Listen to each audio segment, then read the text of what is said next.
안녕하세요. 레드RPM 정준석입니다. 자, 이번 차량은 국내에서 대형 SUV에 붐을 일으킨 차량인데요. 현대자동차의 풀사이즈 SUV 팰리세이드, 그 중에서 얼마 전 최상위 라인업을 추가한 캘리그래피 영상 시작합니다.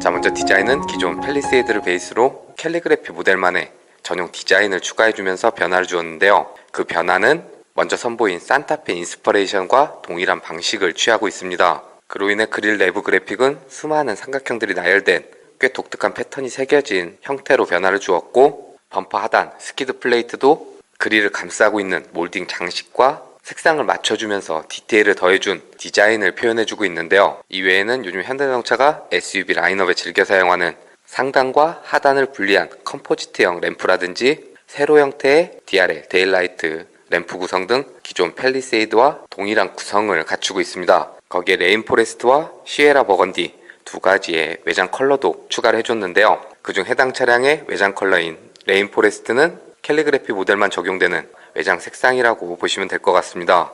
자, 그리고 측면 또한 휠하우스 핸더 쪽에 검은색 장식이었던 부분을 바디톤과 같은 원톤 크레딩을 통해서 일체감을 더해준 형태로 변화를 주었고요. 휠 또한 캘리그래피 전용 디자인을 새롭게 그려주었습니다.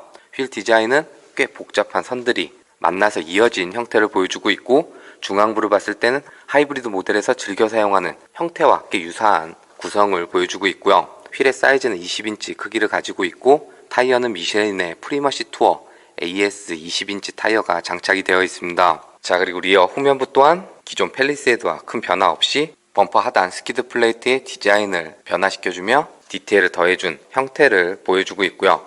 이외에는 전면 헤드램프와 동일한 세로 형태의 리어 테일램프라든지 전반적으로는 가로 수평 형태로 그려져서 안 그래도 큰 몸집을 가진 팰리세이드를 보다 넓어 보이면서도 안정적으로 보여줄 수 있는 후면부 디자인을 표현해주고 있습니다. 자, 그리고 실내 또한 캘리그래피 전용 디자인이 추가되었는데요. 먼저 시트는 질감 좋은 나파 가죽에 독특한 문양을 새겨준 디테일이 추가가 되었고, 그 디테일은 도어 트림까지 반영이 되었습니다. 그래서 조금은 더 고급스러운 디자인을 표현해주고 있고요. 거기에 도어 트림하고 대시보드 인레이도 알루미늄 소재 같은 느낌이 나는 조금은 더 멋을 부린 형태를 보여주고 있습니다. 그리고 캘리그래피 전용 사양은 아니지만 12.3인치 전자식 계기판도 연식 변경을 통해 새롭게 추가가 되었는데요. 그로 인해서 드라이브 모드를 바꿔주게 되면 꽤 멋진 퍼포먼스와 함께 그래픽이 변화하는 구성을 보여주고 있습니다. 그리고 전반적인 디자인은 소나타에 적용됐던 그 그래픽이 적용이 되어 있어서 조금 더 보기 좋으면서도 화려한 전자식 계기판을 만날 수 있는 부분도 만족스러운데요. 거기에 해당 차량은 하륜구동 시스템이 옵션으로 추가가 되어 있기 때문에 주행 상황에 맞춰서 구동이 어떻게 배분되는지 그래픽으로 표현해주는 부분도 괜찮고, 방향지 등을 점등했을 때 사이드 미러에 있는 카메라를 활용해서 그 화면을 계기판에 보여주는 형태도 조금 더 보기 좋게 구성해준 디자인을 보여주고 있습니다. 그리고 야간에는 또 다른 분위기를 연출해주는 앰비언트 라이트 무드 조명도 새롭게 추가가 됐는데요. 앰비언트 라이트는 도어 쪽하고 중앙 센터 터널 쪽에 램프가 점등이 되고, 색상은 정해진 색상 위에도 64가지 컬러 중에 선택할 수 있도록 구성이 된 실내 무드 조명도 적용이 되었습니다. 이 외에는 기존 팰리세이드 모델과 동일한 구성을 갖추고 있다라고 보시면 되는데요. 전반적으로는 수평, 가로 형태로 그려져서 실내가 보다 넓어 보이는 분위기를 연출해주고 있고, 10.25인치 중앙 스크린은 터치로 조작이 바로바로 가능하고, 그래픽도 꽤 깔끔하게 구성이 되어 있기 때문에 사용하는 데 있어서 별다른 불편함이 느껴지지 않는 구성을 갖추고 있고요. 그 아래로는 내비게이션 비롯해서 오디오 볼륨 그리고 비상 버튼 조작할 수 있는 기능 버튼하고 공조기 조작부가 별도로 마련이 되어 있기 때문에 별다른 설명서 없이도 바로바로 조작할 수 있는 직관적인 구성을 갖추고 있습니다. 그리고 그 아래로는 버튼 조작에 전자식 기어 레버가 적용이 되어 있는데요. 제네시스 GV80에 적용된 것처럼 다이얼 형태가 아니라 버튼이라서 다이얼보다는 조금은 사용하는 데 있어서 직관적이진 않아도 누르면 변속이 되는 방식이기 때문에 반응 속도는 반박자 정도 느린 부분은 있어도 익숙해진 후에는 조작하는 데 있어서 딱히 불편함이 느껴지진 않았고요. 그리고 그 오른쪽에는 드라이브 모드 변경할 수 있는 다이얼 버튼이 마련이 되어 있는데요. 드라이브 모드는 컴포트, 에코, 스포츠, 스마트 이렇게 총 4개로 구성이 되어 있습니다. 그래서 컴포트는 일상주행, 에코는 연비 위주, 스포츠는 좀 더 스포티한 주행, 그리고 마지막 스마트는 주행 상황에 맞춰서 컴포트와 에코와 스포츠를 알아서 바꿔주는 드라이브 모드라고 보시면 될 것 같고요. 그리고 해당 차량은 사륜구동 시스템이 옵션으로 적용이 되어 있기 때문에 지형 반응 모두도 함께 지원을 해주는데요. 그래서 중앙에 있는 이 버튼을 눌러주면 터레인 모드로 바꿔줄 수 있습니다. 터레인 모드는 스노우, 머드, 샌드, 그러니까 일반 주행 모드 4개, 지형 반응, 터레인 모드 3개, 총 7개의 주행 모드를 지원해준다 라고 보시면 될 것 같고요. 그리고 또 하나 캘리그래피 전용으로는 핸들에 반타공 가죽이 적용돼서 조금은 더 그립감을 살려준 스티어링 휠 핸들이 적용이 되어 있습니다.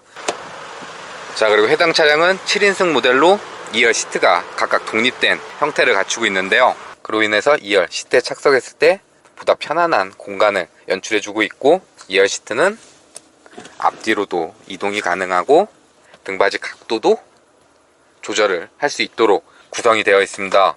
팔걸이 뿐만 아니라 2열도 별도로 공조기를 조작할 수 있는 공조기 조작부도 마련이 되어 있고, 2열 시트도 열선 뿐만 아니라 통풍까지 3단계로 조절할 수 있는 기능이 적용이 되어 있고요. 거기에 USB 충전 단자를 비롯해서 컵홀더, 그리고 수동 조작 방식이긴 하지만 사이드 커튼까지 2열 승객을 위해서 다양한 편의 사양들도 별다른 불만이 생기지 않는 만족스러운 구성을 갖추고 있습니다.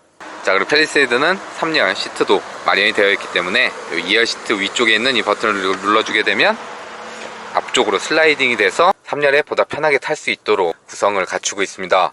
그리고 전반적인 3열 거주 공간에 있어서는 2열 시트를 어떻게 가져가느냐에 따라서 차이가 있을 수밖에 없는데요. 현재 제 앞쪽 시트처럼 뒤로 좀 밀어놓은 형태일 때는 레그룸에 대해서는 어느 정도 빠듯한 공간을 연출해 주지만, 2열 시트 위치를 앞쪽으로 좀 당겨주게 되면 레그룸에 여유가 생기는 공간이라고 보시면 될 것 같고요. 거기에 헤드룸도 그렇게 여유롭진 않지만 이 위쪽 공간은 또 파놔서 공간 확보해준 형태를 보여주고 있기 때문에 장거리 이동할 때 답답함이 동반될 수 있지만 성인 2명이 어느 정도 이동하기에는 꽤 유용한 공간을 갖추고 있다라고 보시면 될 것 같습니다. 거기에 3열에도 USB 충전 단자 마련이 되어 있고 컵홀더까지, 그러니까 3열 승객을 위해서 편의 사양을 구성해준 부분도 괜찮아 보이고요. 그리고 트렁크는 팰리세이드 레터링 이 아래쪽을 눌러주면 오픈이 되는 전동식 트렁크가 적용이 되어 있고요. 현재처럼 3열 시트가 세워져 있는 상태에서는 그리 넉넉한 적재 공간을 보여주진 않지만 아래쪽에도 또 별도로 수납할 수 있는 공간도 마련이 되어 있고, 좌측에 있는 이 버튼을 조작해주면 3열 시트를 전동으로 폴딩할 수 있는 기능이 적용이 되어 있는데요. 그래서 버튼을 눌러주면 원터치로 3열 시트가 접히는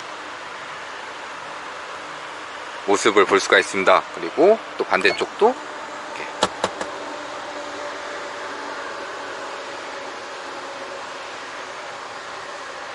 그리고 다시 시트를 펼 때도 원터치 버튼 조작만으로 조절을 할 수 있도록 구성이 되어 있기 때문에 꽤 편리한 형태를 갖추고 있고, 3열 시트가 폴딩이 됐을 때는 깊이도 깊고 플랫, 평평하게 구성이 되어 있어서 짐을 적재하기에 꽤 용이한 적재 공간을 갖추고 있고요. 거기에 더 많은 적재 공간이 필요했을 시에는 2열 시트까지 폴딩이 가능하기 때문에 전반적인 실내 공간이나 적재 공간에 있어서는 전혀 부족함 없는 꽤 여유로운 공간을 갖추고 있다 라고 보시면 될 것 같습니다. 그리고 다시 닫을 때는 버튼 눌러주면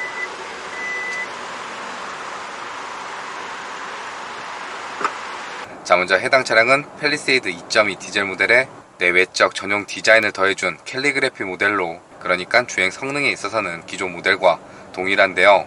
4기통 2.2L 디젤 엔진을 탑재하고 있고 변속기는 8단 자동 변속기가 체결되어 있으며 최고 출력 202마력, 최대 토크 45 정도의 성능을 발휘합니다.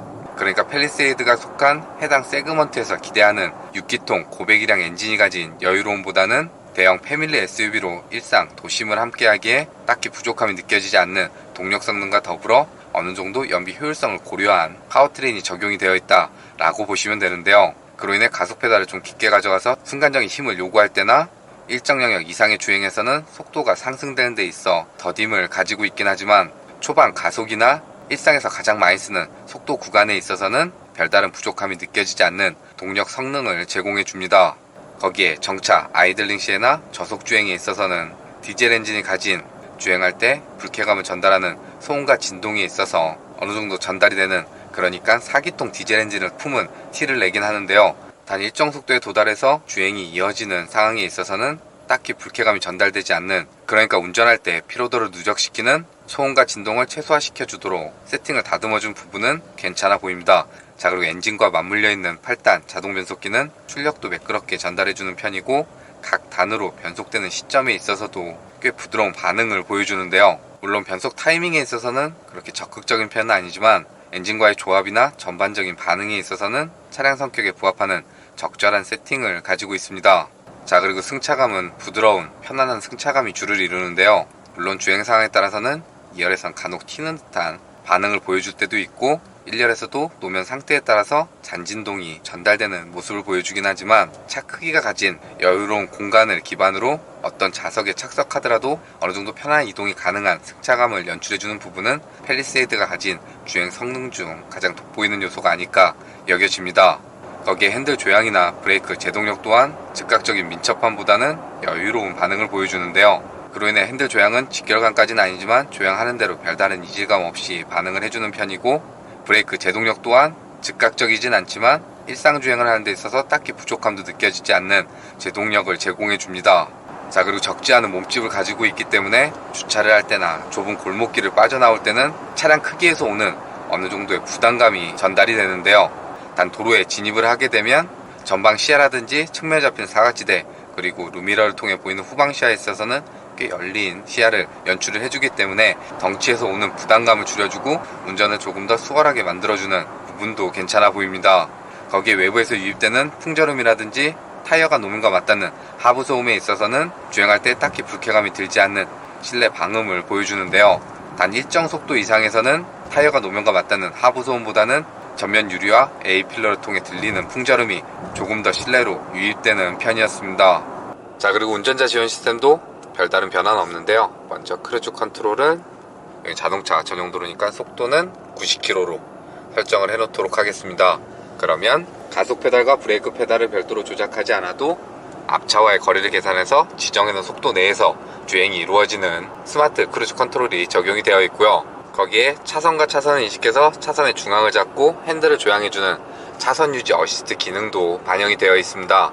그로 인해 현재처럼 핸들을 잡고 있지 않아도 주행이 이루어지는 반자율 주행 시스템을 사용할 수 있는데요. 팰리세이드에 적용된 스마트 크루즈 컨트롤은 앞차가 멈추면 같이 멈추고 재출발하면 따라서 주행이 이루어지는 스탑앤고 기능이 적용이 되어 있고요. 거기에 핸들을 조향해주는 차선 유지 어시스트도 요즘 출시되는 차량처럼 핸들 버튼이 있어서 바로 활성화할 수 있는 것까지는 아니지만 그래도 스마트 크루즈와 연동돼서 속도와 상관없이 핸들을 조향해주는 모습을 보여줍니다. 그러니까 제네시스 GV80에 적용된 것처럼 자동차 전용 도로에서도 HDA 기능이 활성화되는 건 아니고 차선 유지 어시스트도 별도로 활성화시킬 수 있는 기능이 적용되어 있진 않지만 그래도 이렇게 반자율 주행 시스템을 사용할 수 있는 스마트한 운전자 지원 시스템이 반영이 되어 있다라고 보시면 될 것 같고요. 이와 같은 운전자 지원 시스템은 고속도로 장거리 주행 시 피로도를 줄여주는 역할도 해주지만 가다서다가 반복되는 일상 도심 주행에서 보다 안전한 주행에 더 많은 도움을 주는 기능이기 때문에 반자율 주행 시스템을 사용할 수 있는 다양한 운전자 지원 시스템이 반영된 부분은 팰리세이드에 적용된 다양한 기능 중 꽤 돋보이는 요소라 여겨집니다. 자, 그리고 이 기능도 적용이 되어 있는데요. 방향 지시등을 켜주게 되면 사이드미러에 있는 카메라를 활용해서 그 화면을 계기판에 비춰주는 후측방 모니터 기능도 적용이 되어 있습니다. 그래서 좌측 깜빡이를 넣으면 좌측 화면이, 다시 우측 깜빡이를 넣으면 우측 화면이 계기판을 통해 보여지게 되는데요. 사이드 미러를 통해 보이는 것보다 카메라의 화각이 훨씬 넓기 때문에 보다 사각지대를 최소화시켜주며 안전한 주행에 도움을 주는 후측방 모니터 기능도 적용이 되어 있고요. 자, 그리고 연비 총 주행거리는 539km 이동을 했고요. 연비는 트림상 리터당 12.7 정도 표시가 됐습니다. 그럼 남은 주유량 가지고 이동할 수 있는 거리가 237km 정도 표시가 되니까 1회 풀탱크 주유했을 시 대략 한 770km 정도 이동할 수 있는 연비를 보여줬다 라고 참고하시면 괜찮을 것 같고요. 캘리그래피라는 최상위 라인업을 추가해주며 전용 디자인과 더불어 고급스러운 디테일을 더해준 이 차량은 안 그래도 딱히 가성비에 있어서는 대안이 없던 이 차량에 근사한 상품성까지 더해주었는데요. 그로 인해 도로에서 수없이 마주치는 팰리세이드와는 조금 다른 특별한 팰리세이드를 원하시는 분들께 꽤 매력적인 선택지가 되어주지 않을까 여겨졌던 현대자동차의 대형 SUV 팰리세이드 캘리그래피였습니다.